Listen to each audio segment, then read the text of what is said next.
This is your host, Laura Winters, the heart-led pathfinder, intuitive energy healer, speech-language pathologist, and owner of Your Light Holistic Therapy and Wellness, LLC. Welcome to Miracle in Time, a mini-series podcast that brings you the stories of beautiful humans exploring the synchronicities, blessings, and miracles within our perception of time. It illustrates that events are not just happening to us, but for us. Life isn't always rainbows and butterflies, but it is a miracle in time.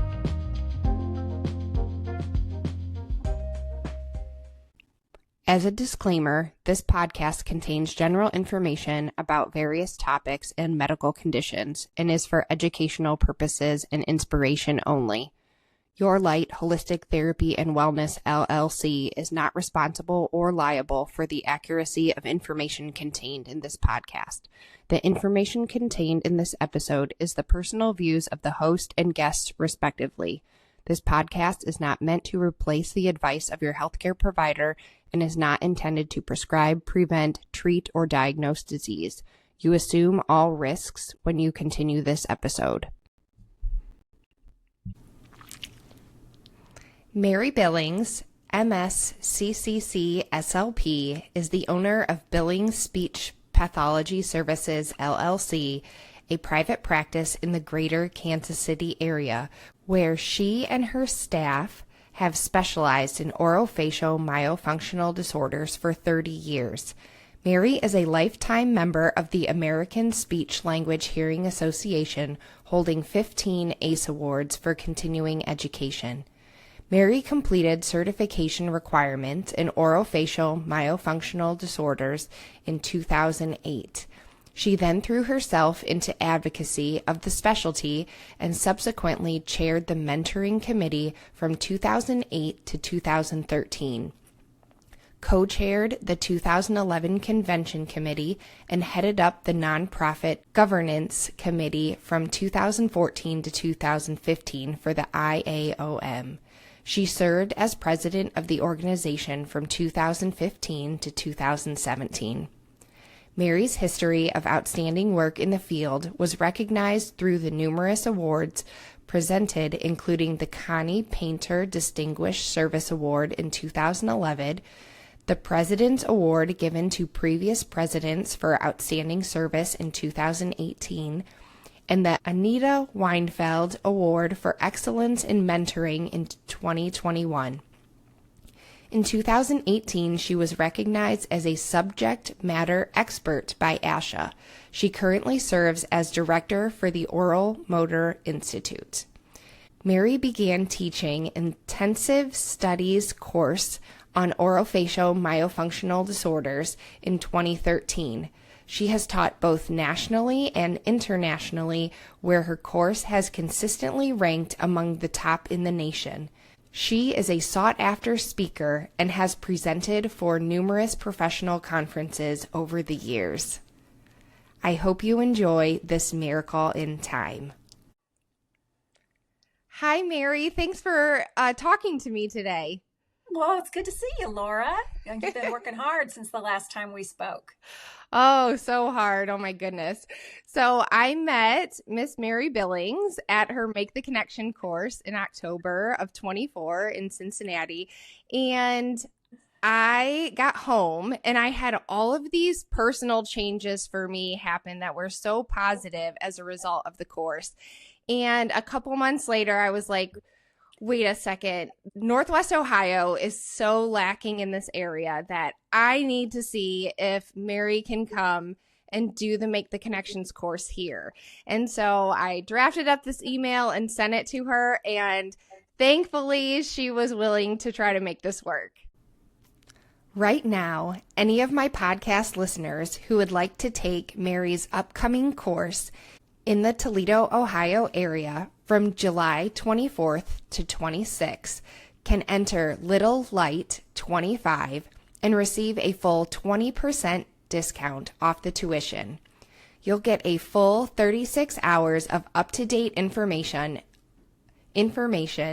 on orofacial myofunctional disorders. This is a course you won't want to miss. Remember, this discount is only good for the next 7 days, so sign up quickly. That's Little Light 25, capital L-I-T-T-L-E, capital L-I-G-H-T 25. See you there.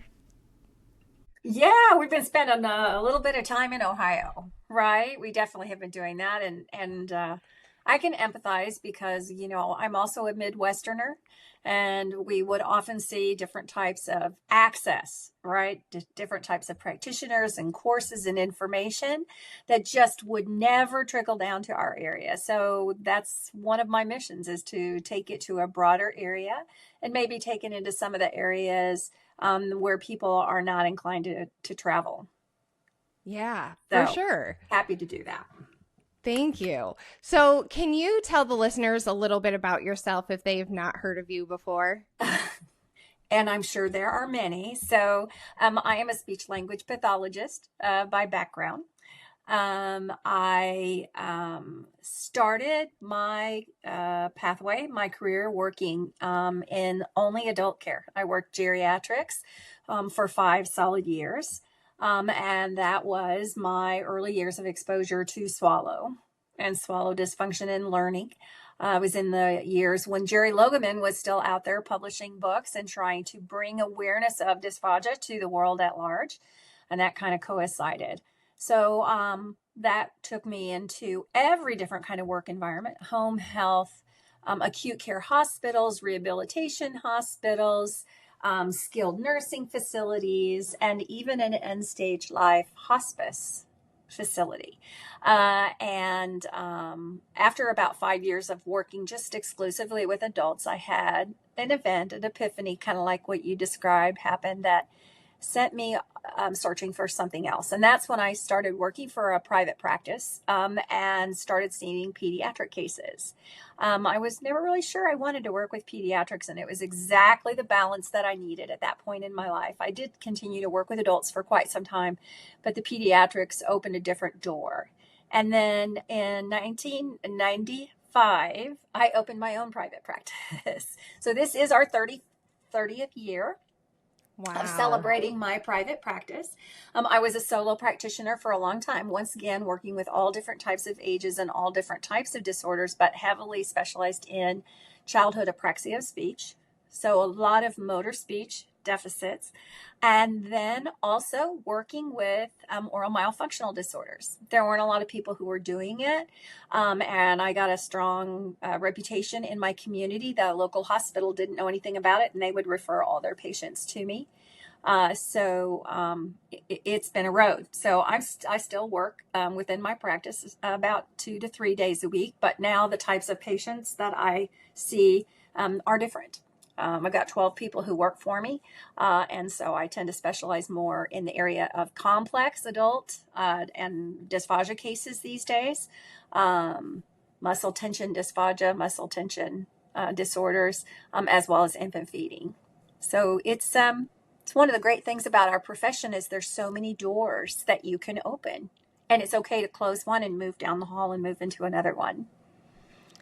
Yeah, I think that's a really great point, because the speech therapy umbrella is so huge. Like you say, Exactly. working with infants all the way up to the hospice population. There's Exactly. so many things. There are so many, as long as you get the continuing education that goes with it, because the initial education only takes you so far, right? It's very true. Yes. Yeah. And so, like you said, people at the time were not doing orofacial myofunctional things. Where did you learn about this? How did this come about? Again, I think back when we were coming along, everybody, motor speech was very much a part of my graduate school curriculum. It just was. the veer in the road didn't come until 1991 when the idea of evidence-based practice came. So if we couldn't measure it, it didn't exist, and therefore we couldn't do it, right? But that did not exist in the early years when I was working. And so like many people, I would have a kid and they would say it was a tongue thrust. Like many people who got their education, I assumed it was because somebody could not make their S because their tongue was between their teeth, right? But as the years went on, I realized, oh, there's a whole lot more going on here. So I developed compensations and techniques that I had used with my geriatric cases, because if you think about it, we're working our way anteriorly through the swallow mechanism. And I bought programs just like everybody else. In the early years, I would be so excited to get a tongue thrust case because I could just hand out a pre-made lesson plan and my day was done. The kid came in, I walked him through here, I sent him out. There was no struggle. There was no thinking, right? And it took a while. I had built up a pretty good referral base by that time. Mm-hmm. So can you explain the orofacial myofunctional disorders, this term that we hear about? Okay, so there are a lot of definitions that are out there. Here's the way I want people to look at it. Oral, myo means muscle, functional means function. So we're talking specifically about the orofacial complex, all right? And those are just atypical compensations. They're atypical motor movements. So if we look at a developing kid who is walking, he's toe walking, we can look at that child and go, oh, well, that's that child probably needs some physical therapy. That's an atypical compensation that we need to correct. But the ones that happen through oral myofunctional are much, much more subtle. Okay. And so, yes, there are, all infants need time to develop. This is one of the perceptions that's making its way through the field today that's extremely concerning, is that infants are oral myofunctional candidates. They're not, because they haven't had the time to grow into all their coordinated patterns. And I'll often compare it and say, would you take your 8-month-old and put them out on your cul-de-sac on a bicycle with a helmet and say, go baby? Of course not. It defies reason. We wouldn't do that. But in many of our online groups and everything, people are really advocating to get into an infant's mouth as soon as possible, when they're doing them a disservice because they're expecting them to have a skill that they have not yet had time to develop, right? So oral myofunctional disorders develop over time. Yes, there are some infants, and it can develop during infancy because of these developmental delays, but they can also develop later in life. And this is what most people don't really understand, okay? And that is sometimes life puts challenges in our way. So for some people, that can be airway obstruction. Well, what causes that? Are we born with airway obstruction? We move into airway obstruction, right? And so those allergies and those chronic ear infections or the inflamed lymphatic tissue of the tonsils or the adenoids can all be contributory, right? And then we move things differently. Why? Because we're going to breathe no matter what. So later on, we'll see development of OMDs that are a direct result of atypical oral dental facial growth, which is what you learned is so much a big part of what our course is about. We are so busy on working just at tongue movement that we're not looking at where the tongue lives, right? So it's how it's housed, or what could have contributed to that, or what's going on. I have a large number of cases, and sometimes we will see these myofunctional disorders that actually evolve out of orthodontia. So what's the typical age that we tend to see kids doing orthodontia? In a good world, we're seeing that at age 12, right? And it can, it's usually because most orthodontists still remain inadept at really identifying the signs and symptoms. So they put appliances in the mouth that change and tax that musculoskeletal system, and the body starts to compensate for it. Here's an example. In my practice, we see an alarming number of young teenage girls, 14, 15, 16, 17, who are all demonstrating significant TM pain, right? Following orthodontia, either or following having their wisdom teeth removed, because somewhere along the line, the opening of that jaw was taxed. Sometimes it's mandibular advancement where the appliance has put too much pressure to move things forward too quickly, and the soft tissues don't know that it's going, and they bear down. And then, of course, we will see orofacial myofunctional disorders occur in geriatrics. I think back on all of my years when I worked in the SNFs, right? And I actually had colleagues later who would come and observe or take my class, and they're like, oh my gosh, Mary, where was this? Where was this when we were on the wing? Where was this when we were doing modified barium swallows? How is it possible that we didn't see this?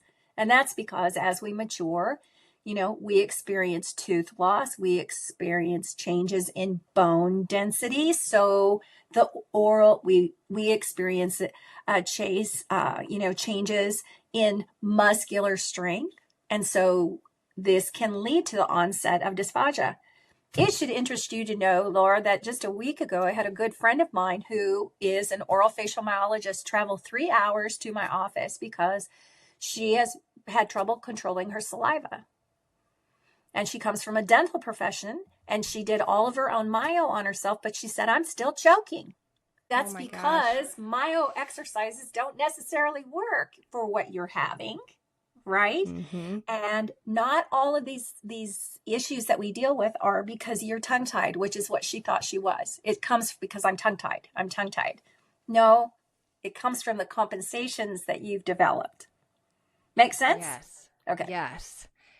And that was the really interesting thing in the course is that, I had this epiphany that wait a second, when I'm thinking about these adults who do have a stroke, hold on, they weren't even doing this right in the first place, and their compensations are now impaired. Making it worse. Exactly. Correct. Exactly. Mm-hmm. I once had a colleague who, she actually taught me everything about modified barium swallows, right?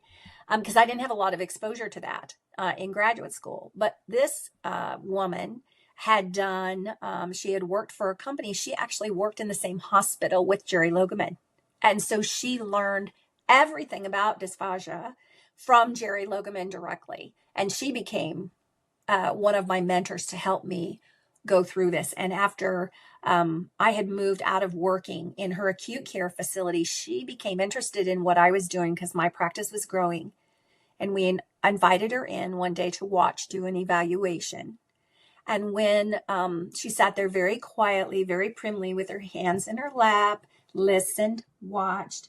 And then when the eval was over, I walked the family out the door and locked the door and turned to her and said, what do you think? And this little petite redheaded woman jumped up and said, oh my God, where has this been? Where has this been? How is it possible? All these years, we've only been looking at this phase of the swallow, and we are not looking at anything intraorally. She was completely blown away. And just 3 years ago, we had lost touch. Just 3 years ago, she brought her granddaughter in to see me for an assessment. Yeah, so we kind of live in a circle. Life is very much a circle that leads us from one thing to another. Yeah, and it was so wild to me. I agree. That's how my mind was. Wait a second. It's and I've said it in other episodes as well, but this is so foundational. And it's such a huge piece of the puzzle that we don't have. Exactly. And that leads to a bigger question, which I have no problem in articulating from any stage that anyone will give me. Why? I want to know why. Why is it not yet part of our curriculum? Right? We need to have it and we could manifest so many changes in patients over a shorter period of time, which I believe is what our healthcare system really needs, right? But it's not happening.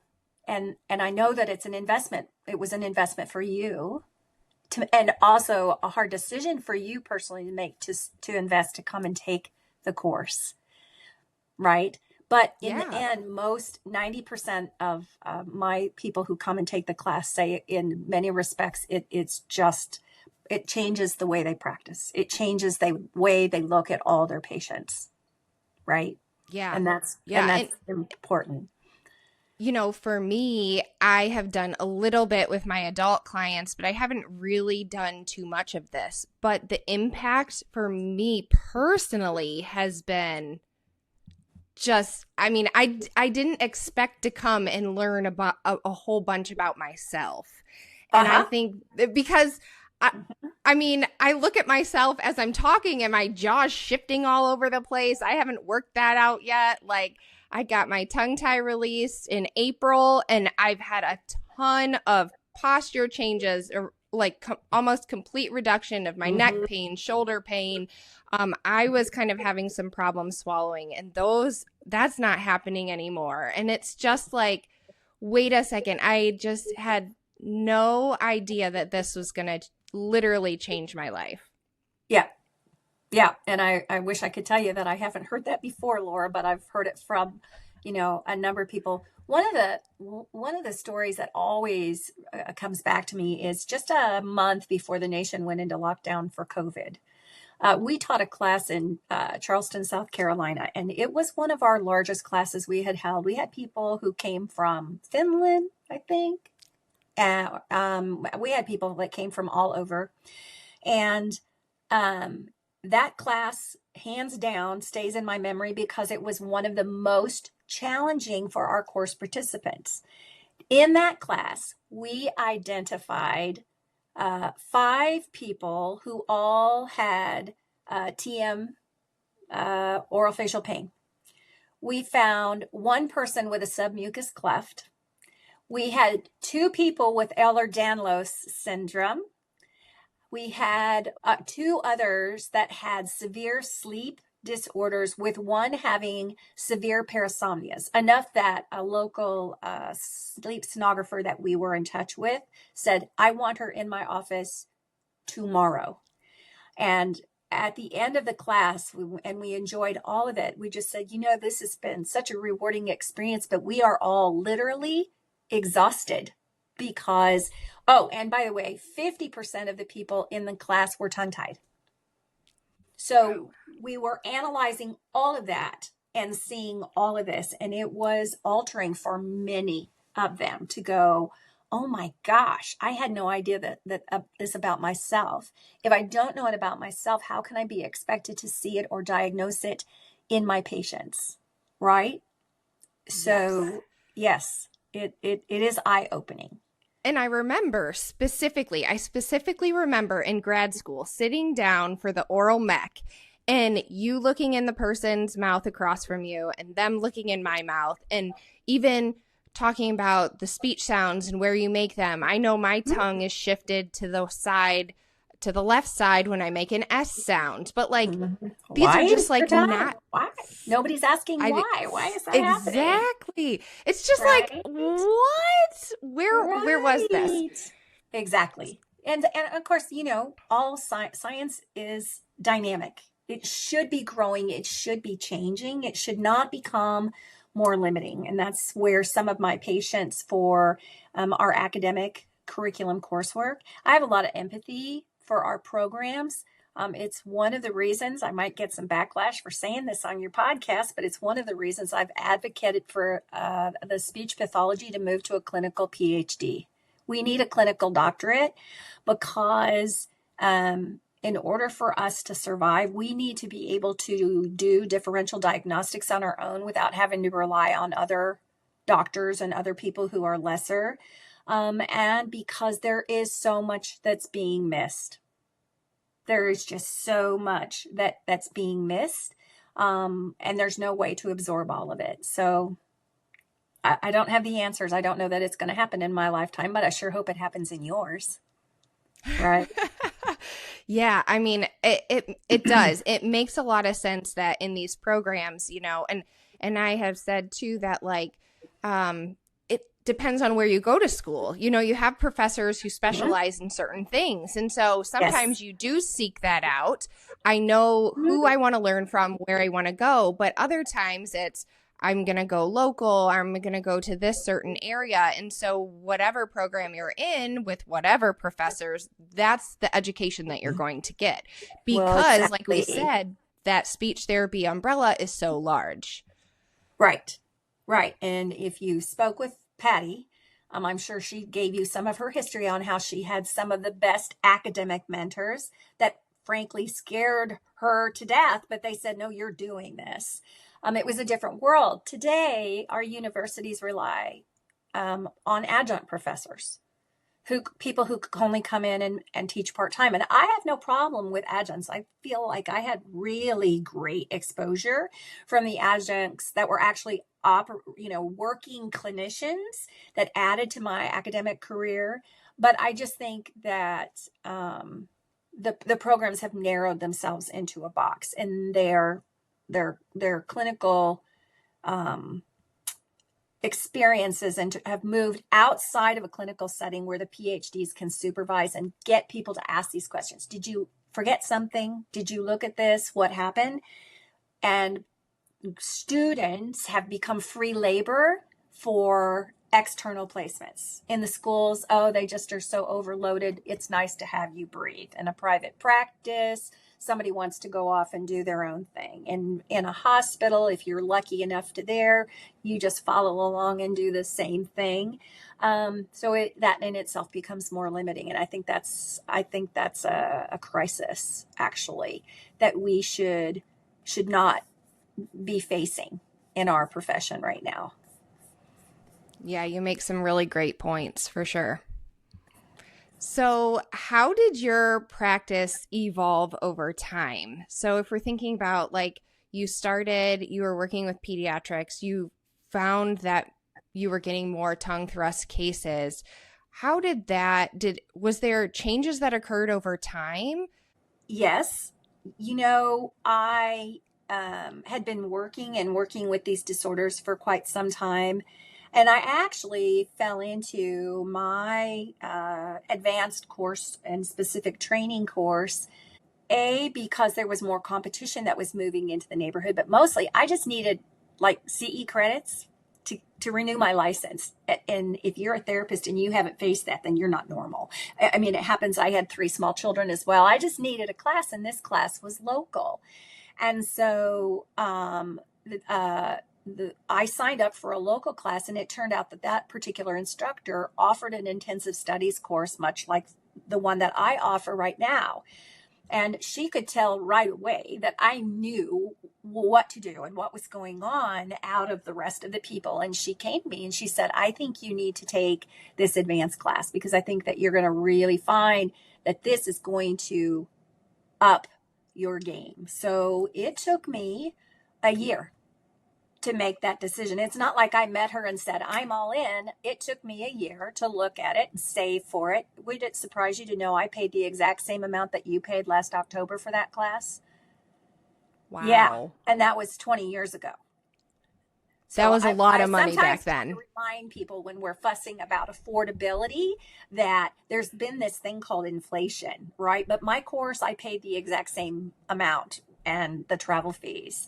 And so, you know, after that, it opened up so many roads to me because, like you, I have a child who was experiencing OMDs. He was a chronic airway obstructed kid. He was born with bilateral ear infections. We spent every 10 days in a doctor's office renewing antibiotics for 5 years. I faced ENTs that kicked me out of their office when I asked them to take his adenoids out.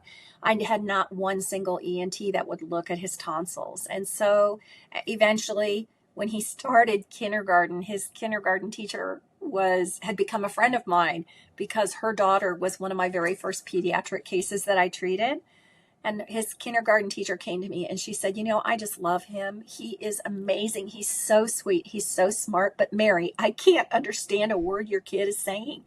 What are you going to do about this? I mean, I thought my little girl was bad, but this is really bad. So I ended up having to pay a therapist because you can't do therapy with your own children, despite what people like to think. You can't. You can't wear all hats for all things. And it just led us down a road for a long period of time. But the final straw for me in really deciding that I was going to focus on this is that when he was, a teenager and went into orthodontia, nobody said anything about all the underlying OMDs. And when they kept him in braces for just like over 3 years, which was atypical. And then 90 days after they took his braces off, all of his teeth had shifted right back into their original position. So I packed him up and I took him to a different orthodontist who referred to me. And I had been asking for years, this orthodontist, could this be a myofunctional problem? Could this be this? Could be this? No, no, no, no, no. And 90 days, right? So I took him to my orthodontist. He said, we need to start all over again.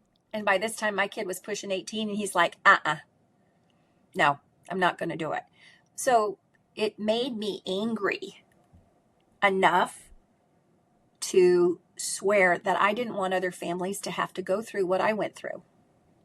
You know what I mean? And I was just going to be that voice to educate people better and ensure that this recycle of orthodontic relapse didn't have to, because they weren't giving me any deals on a second set of braces.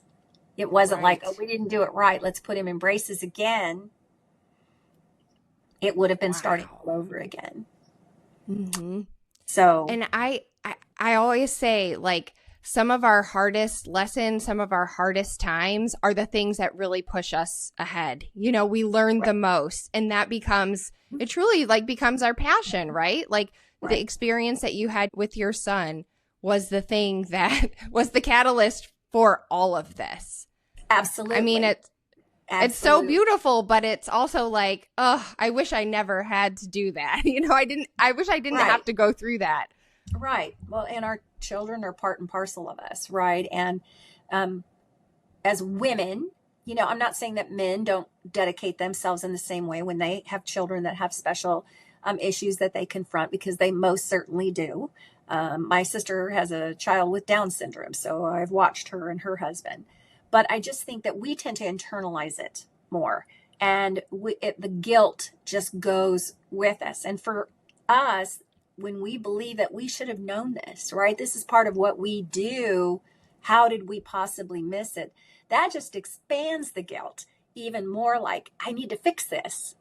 Unfortunately, we're still dealing with a child, and we're still dealing with our child. And so it isn't always possible, right?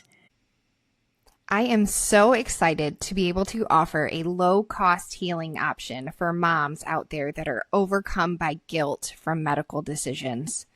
I am healing the guilt from making medical decisions early on in my children's life that I honestly didn't know any better. As a result, they have chronic illness, and I am often reminded that they have their own journeys too. Love is how we heal our guilt, and we don't have to do it alone. Join us in Healing Medical Mom Guilt. You can register on the website at yourlightllc.com/scheduling. And so I can tell you that my son is now 37 years old, and he is in the film industry out in Los Angeles. And a number of years ago, I went out to see him, and I recruited him to go to dinner with a lot of my friends that specialize in oral myofunctional disorders. And he made a comment. He said, my mom says I'm tongue-tied, which they were waiting for because they'd all heard the story.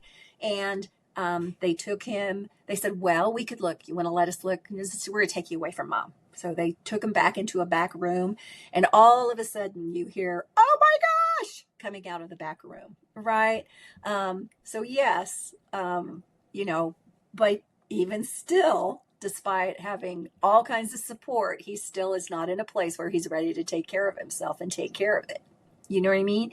We all hit critical mass at one point or another. And I feel like that's kind of what you had, right? And look at what happened.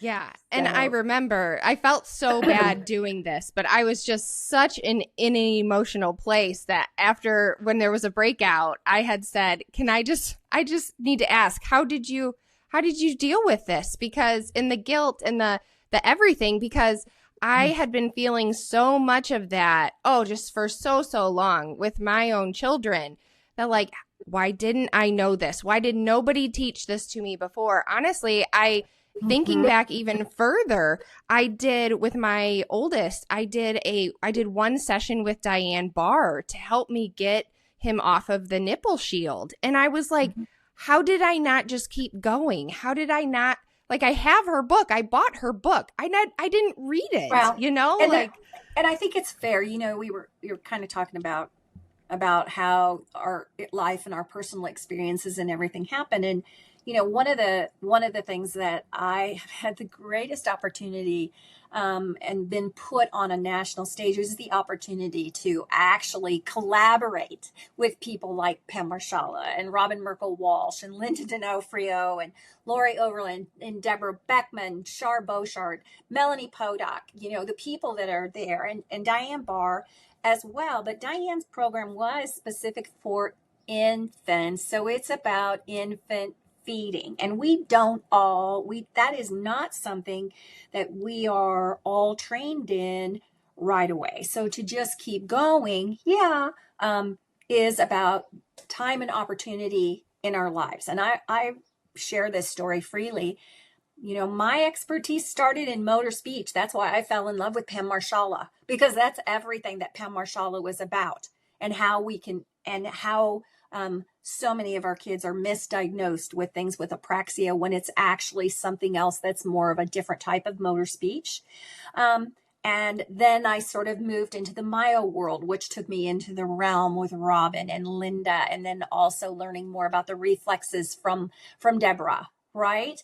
Certainly Shar Beauchart was another person who was very, very similar to Pam Marshala, but it took me years to get to that point. It's not that I hadn't referenced their books or I didn't have any awareness, but what I can tell you hands down is I never for 1 minute ever had intention of becoming an infant feeding specialist.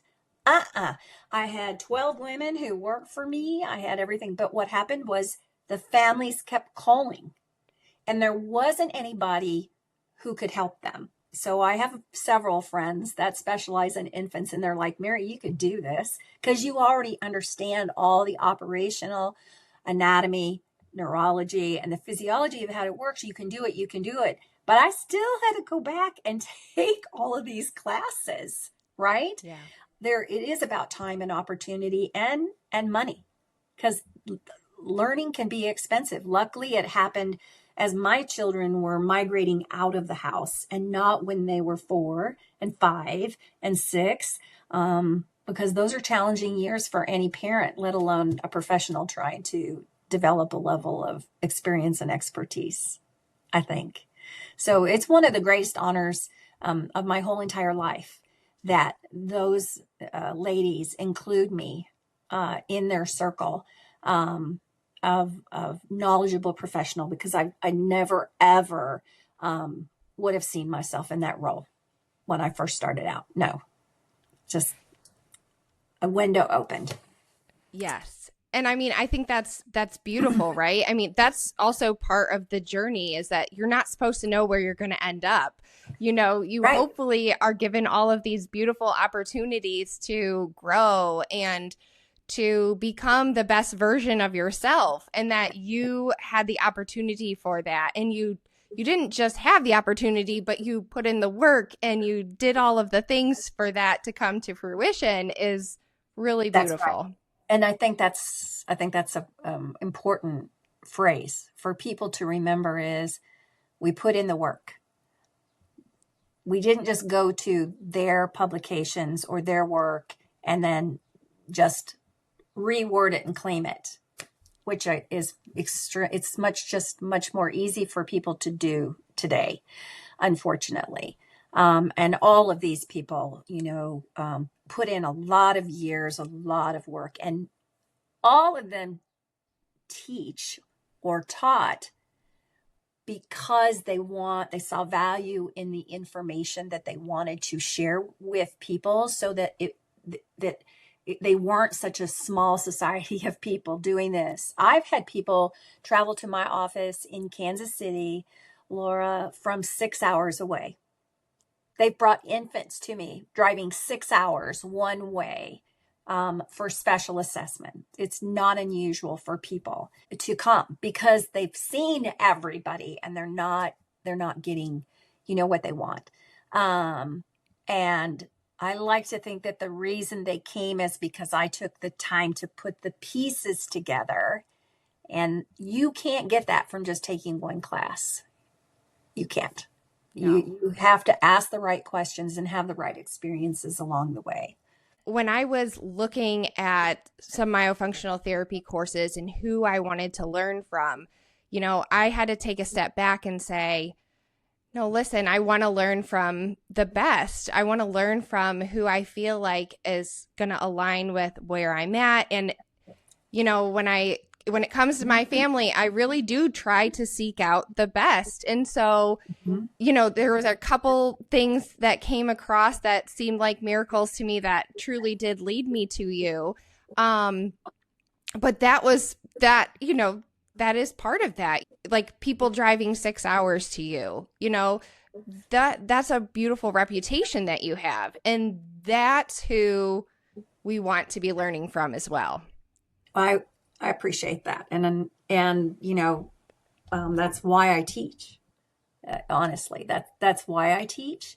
My associate Diana, who retired this year, and we started out asking lots and lots and lots of questions, working side by side, and we were called a lot of names and accused of a lot of things, but there weren't as many people who were teaching. There were not as many resources. The internet was not as fluid as it is today. You couldn't upload or download or steal other people's PDFs that somebody posted up on Google that they were not supposed to. The information just wasn't there. You had to use more traditional methods and you had to ask a lot of questions. And as we began to put those pieces together, then we just started mentoring people, having conversations just like this, until finally a group of people approached us and said, you guys need to teach this class.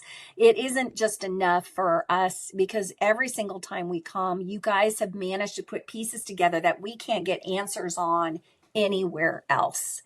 And so we started doing that in 2012, and it has been and we were often fond of saying that there's not a year that goes by that we don't somehow change the class to address new research or to address new issues that are coming up or address new aspects that people are looking for. But the choices for education back then were very, very limited. There might less than a handful of people that were actually teaching, and many of them were teaching stuff that was completely contradictory, and many of them were teaching activities, but they didn't know why they were doing them.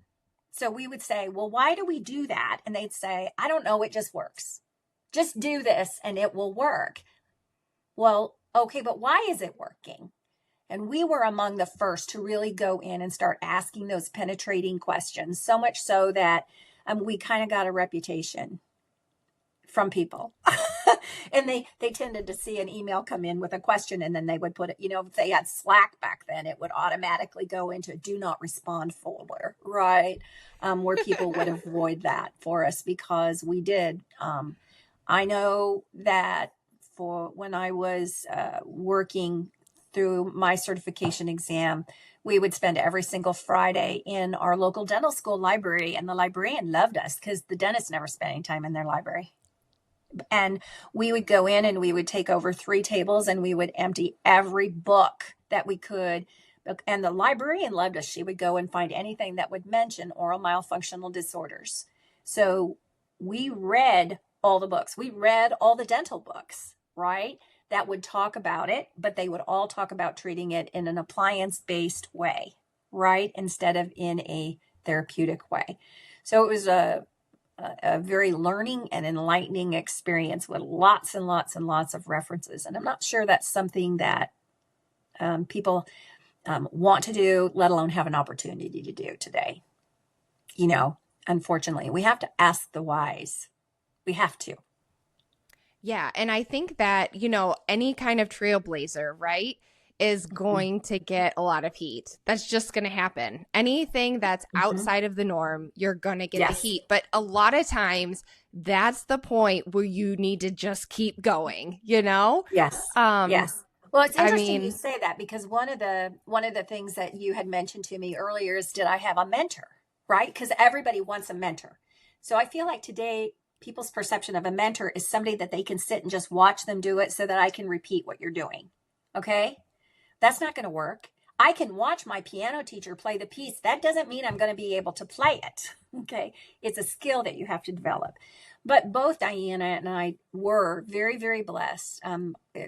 Communications were more limited, and you heard me talk about how people would just automatically push delete when we would get a question that they couldn't answer. But there was a dentist in my city who we didn't realize it at the time, but we went in and did a lunch and learn, and he was like a retired partner. And he found out that we had come into his office, and one day picked up the phone while the two of us were working on something and called to talk to us. And his name was Brian Palmer. And Dr. Brian Palmer's research and work in the area of oral myofunctional disorders is still on record today.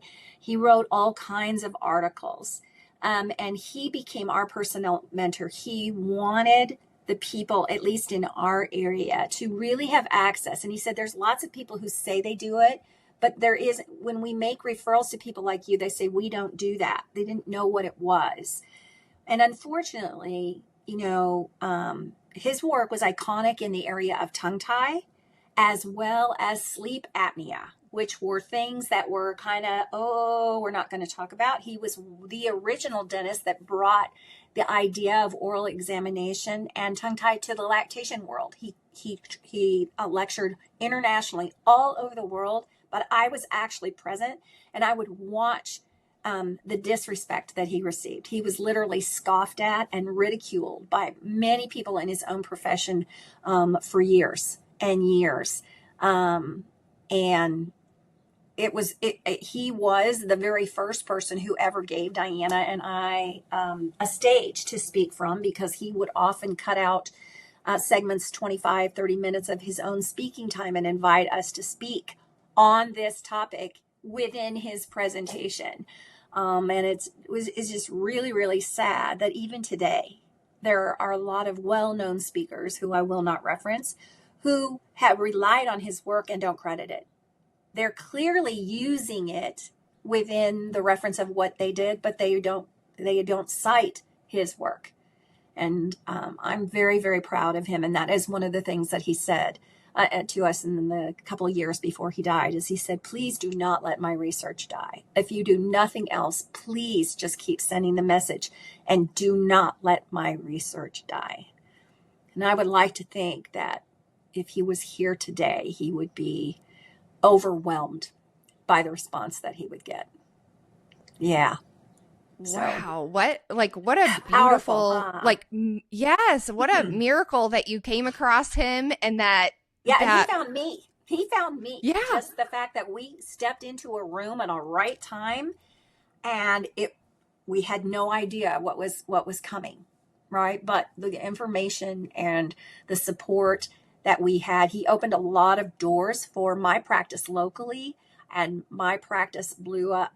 We grew 33% every single year for 5 years in a row, which was way too fast, if you ask a business person, right? When we weren't really prepared for that amount of growth, but that's where the demand came from, is, opening doors, windows, all the rest of it. Wow, that's truly a miracle. That coming together was truly a miracle. Mm-hmm. Yeah. Yeah, I feel like. So can you explain the Make the Connection course that you're going to be doing here when Sure. in July? Sure. So we've kind of redone with the retirement of my associate. We've kind of reformatted the class, and it's a hybrid class. So we have taken a lot of the lecture of the science and the basics and getting all of that. And that is done through online, on demand, where people can do that in preparation in the weeks before. And now we have narrowed it down to a 3-day course. Because my voice can only last for so long. I have a pretty strong voice, but I have learned that speaking for 4 days solid tends to tax it, right? And we feel like it's enough. But honestly, make the connection, I believe, is course content that every single speech pathologist in this country should have. And they should be receiving it at both an undergraduate and a graduate program so that they can begin to implement it when they start to do clinicals. And it explains and delineates the underlying anatomy and physiology of the system that we work in. It defines the different systems and how they work one together. And I often refer to the understanding of oral myofunctional disorders is the bedrock. If we build our system and it becomes the bedrock, then a lot of the other communication disorders that emanate from it, all right, or the signs or the symptoms, we can identify them earlier and use methodology to treat it and reduce these kids that are in therapy for years and years and years, like, right? See, every SLP hears and they make that face, right? I think it's a reflex, right? So make the connection is foundational. I believe that is foundational. And we cover clinical diagnostics, how you can see it, how you diagnose it. You certainly went through that when you saw so many things about yourself, like what the heck, along with therapeutic applications, and then giving you the tools to learn how to develop an individual treatment plan. I think that a lot of people sign up and they take these classes and they just want a handout, kind of like what I told you I used to love. But we can't, why are we treating everybody the same way, with the same list, with the same series? What happens about all those other things that you missed because it wasn't on the list? So that's one of the reasons why we call it making the connection, right? It was connecting the anatomy and the physiology, connecting the dental with the functional, right? And connecting other principles, because often these disorders take a multidisciplinary approach to treat. And that's a connection that we all need to be working. And if we were more interconnected as healthcare professionals in this country, we might actually see some really positive changes in the state of health, right? Not remediation, but actually the state of health within our country.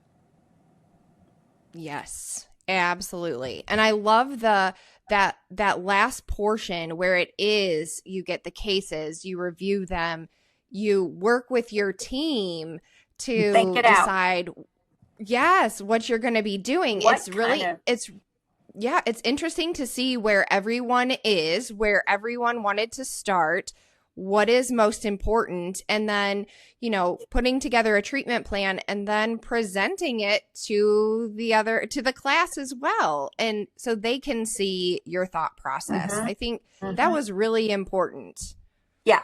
I think it is. And that all emanated, that was something that had been, on our list for a really long time. There was just so much content that we needed to include. And so once we went and moved to a hybrid where we have so much online lecture, that opened up the live. But I'm going to ask you this, okay? Because you took the course, and I'm just really curious, what do you think would have been different if you had just taken an online class? Because that's certainly a demand I get every day from people. We just want to do it online, right? Or we just want to, can't you just pre-record it and we can listen? And I firmly believe that you have to have tactile in order to be able to see it, feel it, touch it, treat it.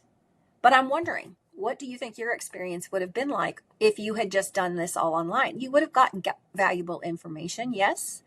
You would have gotten some techniques. Would you have been able to just do them on yourself? What about the clinical diagnostics part?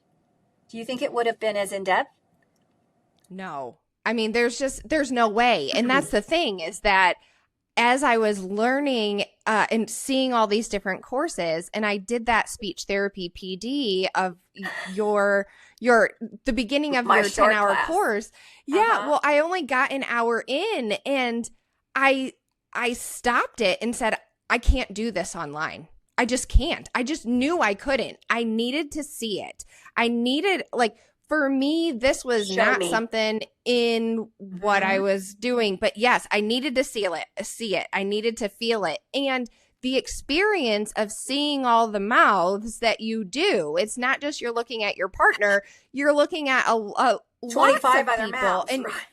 yes, you're seeing all these differences. And so you do have a picture to go with a name, and you have a process that you're like, okay, I can totally do this. You gain some confidence in when you leave. Okay, these are some of the steps that I'm going to take. These are some of the things that I can do. And too, I think while you're there and you're seeing this, feeling this, doing this, you're also putting it to patients that you have currently.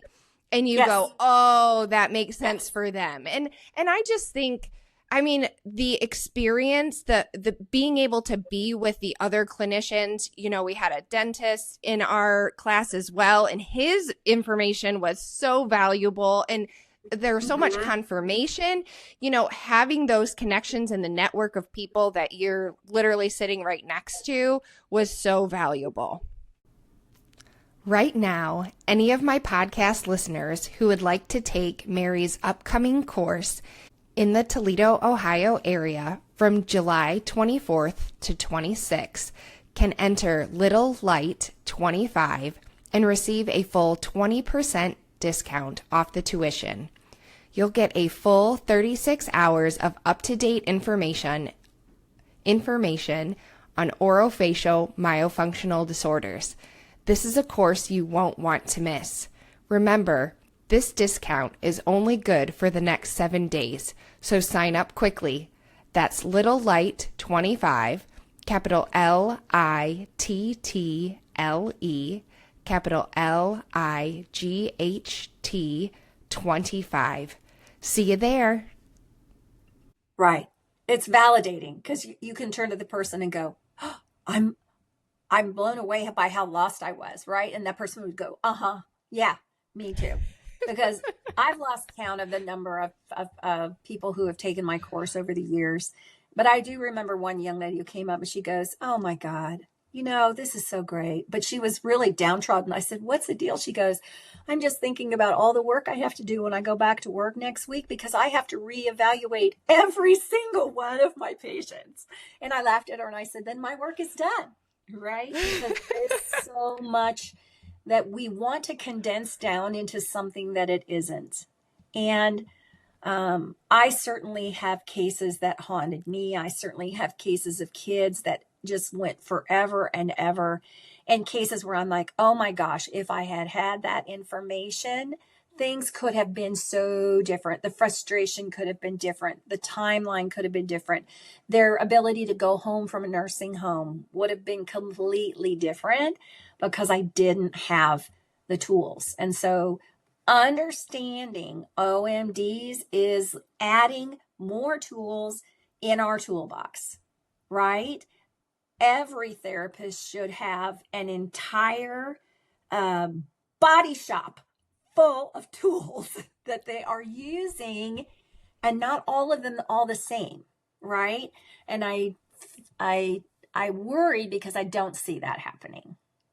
And those that do get criticized because their tools are not evidence-based, right? This bothers me so much with the evidence-based thing, because I know for a fact in school that in grad school, we learned that a part of that triangle is clinical experience. Absolutely. And so when people go on these rages of there's no evidence-based practice for this, it's like, how can you discount I'm sure thousands of therapists. Well, because they want research. See, research is evidence-based practice. But if you look at the model, it's a little tiny piece. It includes judgment, values, what the patient wants to get out. And we have somehow built it around this little tiny core that if we pull the core out, the whole thing collapses, which is just, it's very, very inconsistent. All right. And very unreliable. And, Pam Marshala, before she died, sat in front of an entire contingent of leaders from ASHA when she gave one of her very last speeches. She was diagnosed with leukemia a year later, and she passed away not long after that. And she stood up there and she said, I have an announcement to make. Did you all know that the war on oral motor is over? And all of us oral motor people were like, yay!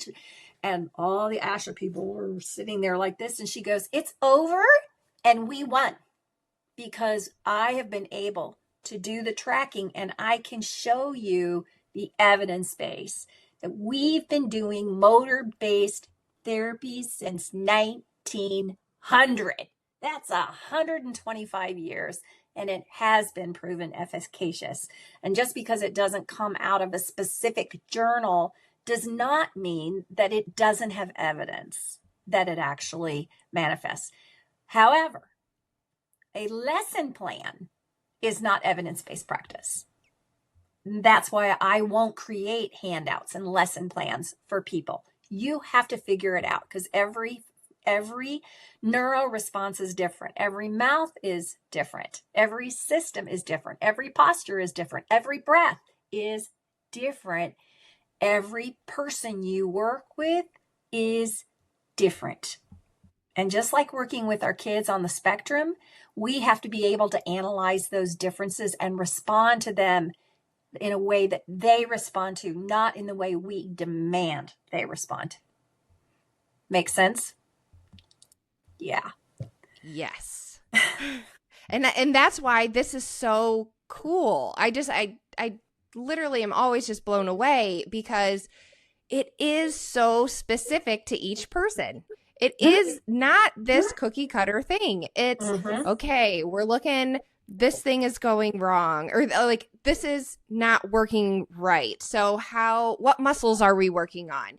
And then can this person do this? No, they can't do it. Okay, so now we need to tweak this. And then there's so many things. That's right. And you know what? That's one of the reasons why we are also so excited because our registration for this course just opened yesterday. But we're launching another new 3-day course this year called Extend the Connection. Okay.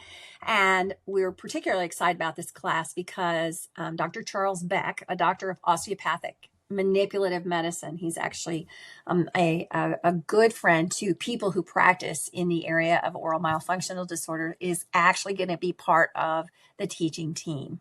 And this is it's a really great, the class is designed for people who have already taken the basic intro class, right?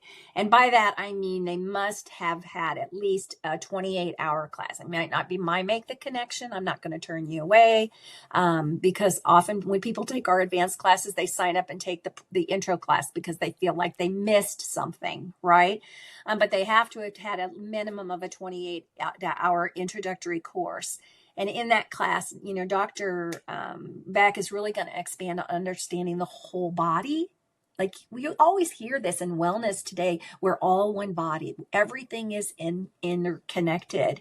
And nobody does it better than Dr. Beck. And what happens is he can physically demonstrate on you how his manipulative medicine automatically creates a response. And he's going to spend a lot of time talking about the big thing that nobody gets, and that is human reflexes.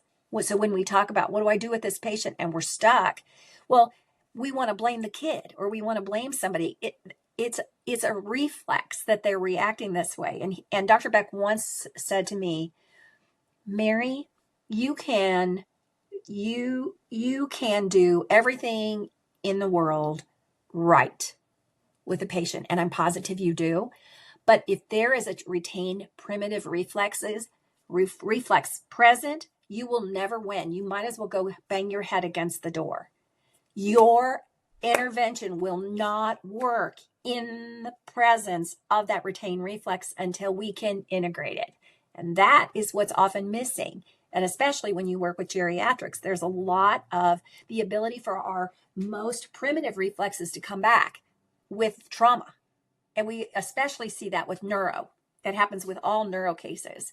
So I'm really, really excited. And then we will incorporate that with more complex cases for people and give them examples over and over. And now what are we going to do?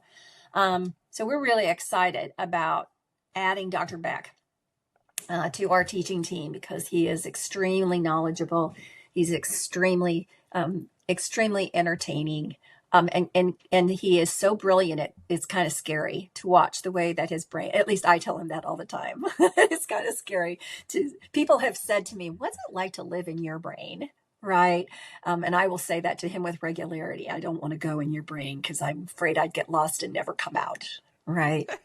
So that sounds really good. And that was one of the things that came up that I had never heard before. You know, being an only adult therapist my entire career, I had never even heard of primitive reflexes. And if I had, it was like OTs deal with that, right? So I think that this is like a beautiful thing to be bringing into this. I have two nieces that graduated from OT school recently, and I have a good friend who's a PT. And when I asked my nieces about primitive reflexes, they knew they could cite them, but they had no idea how to treat them. They don't teach that in graduate school. It's like OMDs for speech pathologists. They don't get it. It's continuing education. And my good friend who's a PT told me the exact same thing for DPTs that are coming out right now. They know what the primitive reflexes are, but they're not teaching them anything about how to work on them to get them to integrate, just only how to recognize them so we can diagnose it. Well, in the presence of a diagnosis, isn't it our responsibility to try to treat it? No, it's not happening. And that's one of the reasons why I felt so strongly, like you, about bringing this to the forefront for all. There's room for all of us to work.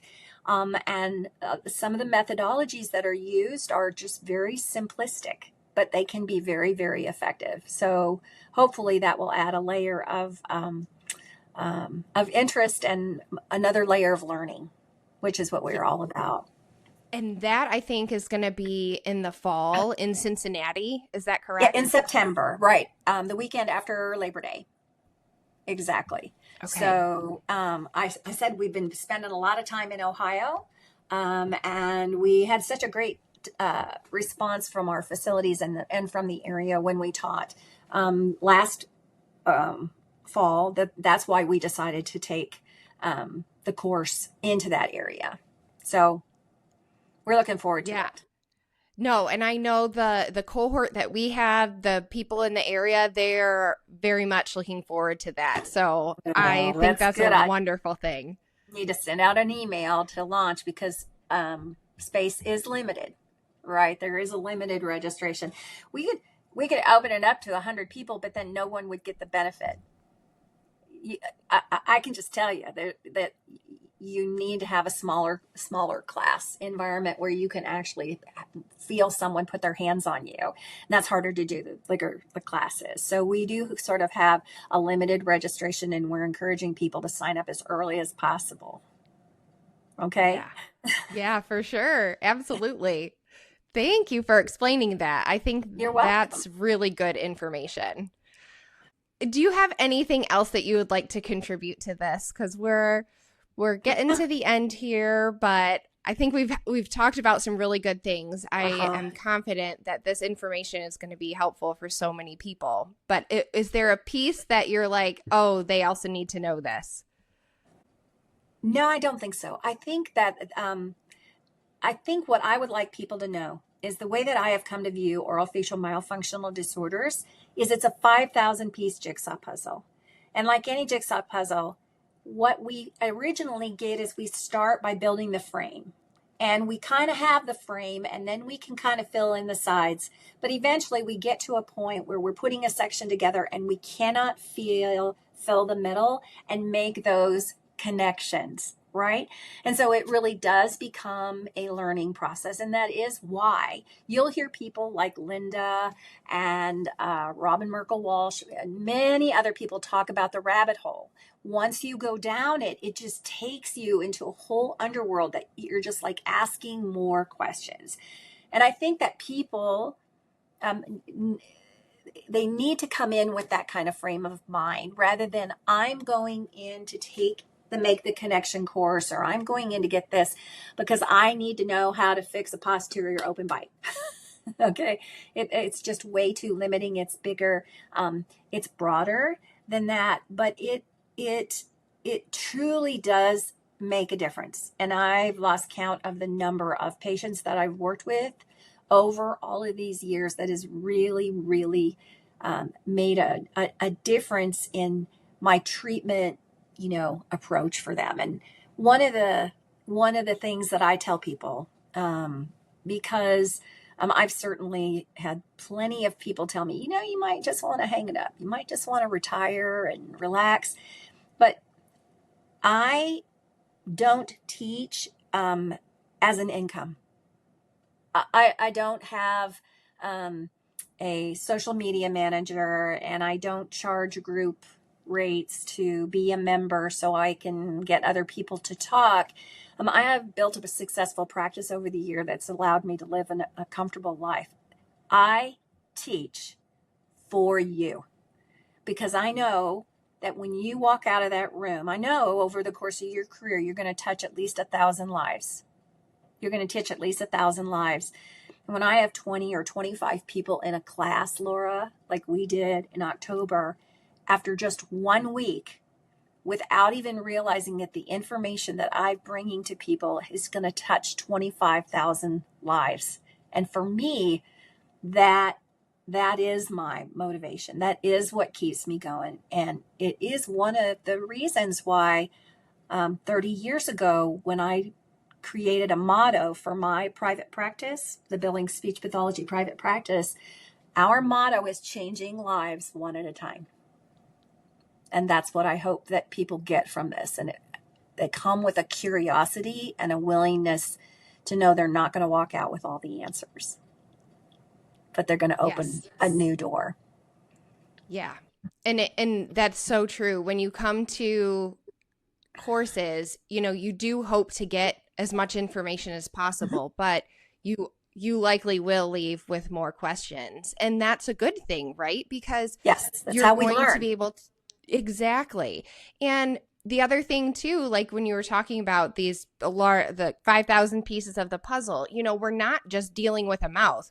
We're dealing with a human, and the airway encompasses so much in our life. We're talking about, like you said, allergies. We're talking about sleep. We're talking about how their environment is at home. I know in home health, you get a very different perspective on how people live. These things impact their overall health and impact their airway. So yes, you're not just dealing with the mouth, the tongue. You're truly dealing with the whole person. Right. And long before everybody started opening up their own wellness clinics, right? That's what people were saying about people that worked in orofacial myofunctional disorders, because it was the first discipline that was really looking at the whole body, the body as a unit, instead of the typical American symptomatic. Oh, you've got a sinus infection, take this. Oh, you've got a sinus infection, let's do a turbinate reduction. Oh, you've got inflamed tonsils, let's take them out, right? It's much as looking at what's causing the infection, what's causing the inflammation, what's causing the tonsils to be inflamed all the time, and looking at it through the whole body aspect. And that is going to lead to generations of healthier people when we can step out of here's a symptom, treat the symptom. Here's our pesky little R, treat our R, but don't look any further inside the mouth, right? Yes. Let's look at all the issues that created and why are you here? I start most of my evaluations with that question. Why are you here? Because I need I them love to it. know. Okay. So it's been a pleasure to spend this past hour or so with you, Laura. And Yes. I'm really looking forward to our course that we're going to teach here in just another 2 months, and going up into your neighborhood for a little while. And hopefully, some of the people in your area will come down and spend a little time with us too, and Yes. get excited about how they can manifest changes in their patients. I think so too. Yeah. Yes. All right. So let's go with our last question here because this is a podcast about miracles. So, what's your advice for helping others see the miracles in their life? I have witnessed miracles, and I have witnessed a miracle in my own family. When I was 34, my brother was diagnosed with a stage 4 glioblastoma in his Broca's language center.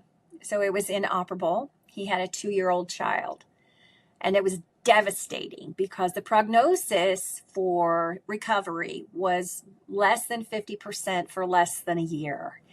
And he was one of the first people in the United States to undergo treatment, radiation treatment, using something called a gamma knife. And it might surprise you, Laura, to know that my brother just celebrated his 70th birthday. So, Wow. yes, yes. I call him my miracle man because I do believe that his recovery was miraculous. And his is not the only one I've seen. And so I think that we're not human if at one point or another we haven't come up against something where we feel like we're praying for a miracle. I can tell you, I walked through every minute of my day for well over a year because no one in my family understood the manifestation of having a brain tumor in your communication center the way that I did. And no one in my family had worked with brain tumor patients the way that I had. So it was a numbing, life-altering process. And I think that, we describe life as a journey. Life is a journey. And in today's world, we have this idea that everybody should be happy. I'm here to make my children happy. I'm here to make my spouse happy. Everybody should be happy all the time in order to feel fulfilled or valued. And unfortunately, that's just really not possible. And so what I have come to learn through the many struggles, because my brother's was just one of many over the years that I've encountered, is that as our life, how these struggles are put in front of us, we have to learn how to process them and deal with them so that we can appreciate the beautiful moments that come after. I think it does. It sounds sort of corny, but it absolutely does give you a deeper appreciation for the moments that you have. And when things are just going well, wow, things are really good because you're just waiting for what's coming. You still get that. I got that pit in my stomach just yesterday. One of my favorite people who works in my administration put "Meet with Mary" on my calendar, and I saw her name and my stomach sank. And I'm like, oh, here it comes. And she did. She's resigning. She's moving on. We have to be able to work with it. I could have been more upset, more agitated. But the miracle is, guess what? She spent 2 years surrounded with great role models. She's going to go be a teacher. That's a Aww. miracle because she's going to go and she's going to impact a lot of other lives. So I do think that I know that miracles exist. I have seen them. I've actually seen them performed on people. And I think we have to be open to the idea, instead of thinking that there's always a miracle that's going to save us, as much as it's how we are going to process where we are in the moment so we can appreciate the small miracles that happen every day. Okay? I love that. That's so beautiful. Thank you so much. You are welcome. It was a pleasure to sit here and chat with you today. It was. Thank you so much, Mary. We're You going to are be welcome. chatting soon. That's right. We absolutely are. All right. Bye. Bye. Thank you for listening to Miracle in Time. If you would like to explore a theme or know someone perfect for this podcast, please fill out a form on yourlightllc.com/podcast. If you would like to learn more about my services, you can visit the website at yourlightllc.com. I want you to remember that with all life's ups and downs, you are divinely held and guided throughout your journey. Don't miss out on this miracle in time.